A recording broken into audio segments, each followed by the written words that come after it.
सीताराम बंधुरा आज के बानाबो बेंगालुरु 30 इडली और पड़ी मशाला। तो बंधुरा आमी एर जोन्ने निये निচ্ছি चाल और चाल इडली राइस किन्तु पाওয়া যায়, আপনারা ওটাও নিতে পারেন। আমি রেগুলার রাইসটাই নিচ্ছি।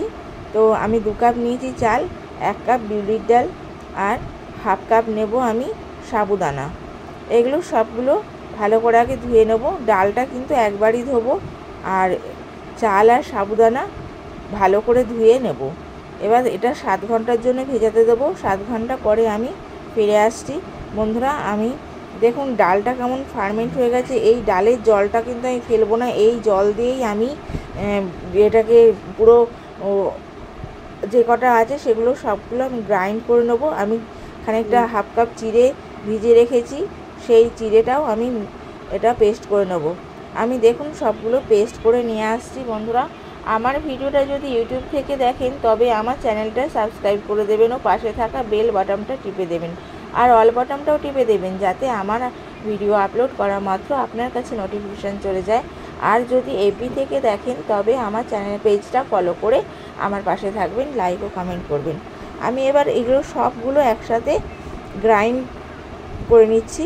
হ্যাঁ, মানে এটাকে মিশিয়ে নিচ্ছি। আমার হ্যান্ড হুইক্সটা নেই, ওটা হুইক্সটা ভেঙে গেছে, সেই জন্য আমি এটা হ্যান্ড ব্লেন্ডারে, ইলেকট্রিক হ্যান্ড ব্লেন্ডারে গ্রাইন্ড করে নিলাম।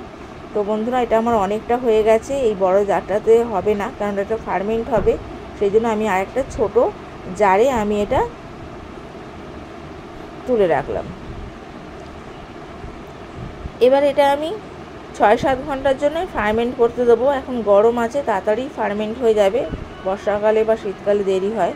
তো আমি একটা গান পাউডার বা পরি মশলা তৈরি করে নেবো। এর জন্য নিয়েছি 1 কাপ মানে বিউলির ডাল আর 1 কাপ হাফ কাপ ছোলার ডাল, আর ওর সঙ্গেই দিয়ে দিলাম খানিকটা ভাজা হয়ে গেলে আমি এর মধ্যে দিয়ে দিচ্ছি হচ্ছে তিল দিয়ে এটা ভালো করে ভেজে নেবো। আর বন্ধুরা আপনারা সামান্য তেল দিয়ে ভেজে নেবেন, আমি তেলটা পরে দিয়েছি, ভুলে গিয়েছিলাম। তো আমি কাশ্মীরি লঙ্কা নিয়ে নিয়েছি আর তেঁতুল দিয়ে নিয়েছি, ভালো করে এটাকে ভেজে নেব। এর মধ্যে কারি পাতা দিয়ে দিলাম, হিং দিয়ে দিলাম, এগুলো দিয়ে ভালো করে গুঁড়ো করে নেব। তো বন্ধুরা আমি ভুলে গিয়েছিলাম বললাম, সেই জন্য আমি আরেকটু তেল নিয়ে আমি এটাকে আরেকটু ভেজে নিচ্ছি।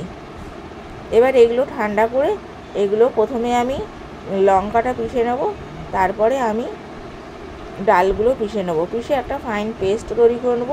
তারপরে নুন মিশিয়ে একসঙ্গে একটা মশলা তৈরি করে নেব। আর ডালটা কিন্তু খুব ফাইন পেস্ট হবে না, একটু যেমন নুন যেমন হয় ঠিক সেরকমটাই হবে, একটু কিরকির করবে। তো বন্ধুরা এরকমটাই রাখবেন, দরদরা মতন একটু নুন দিয়ে আমি ভালো করে মিশিয়ে নিলাম। এবার একটা টাইট কন্টেনারে আমি এটা ভরে রাখছি। আর বন্ধুরা এই মশলাটা দিয়ে মানে উত্তপম, তারপরে ধোসা সব কিছু খেতে, ইডলি খেতে ভীষণ ভালো লাগে। আপনারা রেখে দেবেন এয়ারটাইট কন্টেনারে, ফ্রিজের মধ্যে 3 মাস মতন তো চলে যাবে, নষ্ট হবে না। এবার আমি ব্যাটারটা, ছোট যে ব্যাটারটা সেটা আমি একবার ফেটে নেব। দেখুন কতটা ফ্লাফি হয়ে গেছে আর ফুলে উঠেছে। বন্ধুরা আমার একটু তাড়া আছে, আমি 4 ঘন্টার মতনই আমি চলে এসেছি, আমি জিম যাব, সেই জন্যে আর একটু থাকলে আরও এটা ফুলে উঠতো, ফার্মেন্ট হয়ে যেত। এবার আমি এই প্লেটের মধ্যে তেল মাখিয়ে রেখে দিয়েছি, তেল মাখিয়ে এর মধ্যে আমি ইডলি ব্যাটারটা ঢেলে নিচ্ছি। এবার ইডলি ব্যাটারটা ঢালা হয়ে গেছে, আমি একটা কড়াই বসিয়ে দিয়েছি, ওর মধ্যে জল দিয়ে দিয়েছি, তার মধ্যে একটা স্ট্যান্ড বসিয়ে এটা আমি ওর মধ্যে দিয়ে দেবো।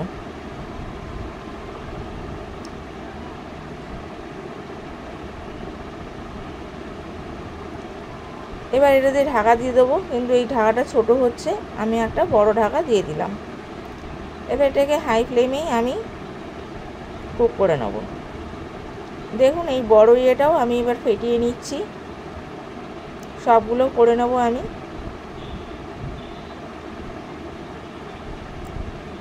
তার মধ্যে আজকে লোডশেডিং হয়ে গেছে, অন্ধকার সেই সকাল থেকে লোডশেডিং।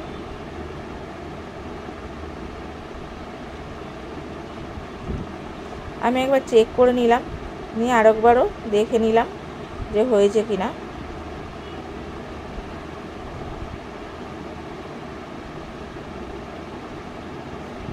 আমার এটা হয়ে গেছে, আমি এবার এটাকে নামিয়ে দিচ্ছি। আমি এবার বড় একটা ইয়েতে ঠিক ওরমভাবেই যেরমভাবে দেখালাম আপনাকে এটা বসিয়ে দিলাম। আমি মোট 3খানা প্লেটে করেছি, সবচেয়ে বড় একটা, এটা হচ্ছে মিডিয়াম, তার ওপরেরটা রয়েছে, তার ডান সাইডে রয়েছে হচ্ছে সবচেয়ে বড়, আর ওপরেরটা ওইদিকে রয়েছে ছোট একটা প্লেটে। 3 রকমের প্লেট। বন্ধুরা দেখুন কতটা নরম আর সফট হয়েছে, মানে এতটা সফট ইডলি আপনারা কোনোদিন খেয়েছেন কি না আপনারা আমাকে কমেন্টে জানাবেন। এত সুন্দর ইডলি দেখুন, নরম তুলতুলে, একদম ফ্লাফি। ছিঁড়েও দেখিয়ে দিচ্ছি কতটা সুন্দর হয়েছে, কতটা ভেতরে জালি পড়েছে, দেখুন কতটা নরম হয়েছে, একদম সফট। এর মধ্যে আমি ঘি মাখিয়ে নেব ইডলির মধ্যে, তার উপরে এই পরি মশলাটা দিয়ে দেবো। এই পরি মশলা দিয়ে একবার ইডলি খেয়ে দেখবেন, ইডলির স্বাদ দ্বিগুণ হয়ে যায়। দেখুন কত সুন্দর লাগছে ইডলিটা, দেখতে যেমন সুন্দর লাগছে তেমন খেতেও কিন্তু বন্ধুরা বহুত সুন্দর হয়েছে। ধন্যবাদ।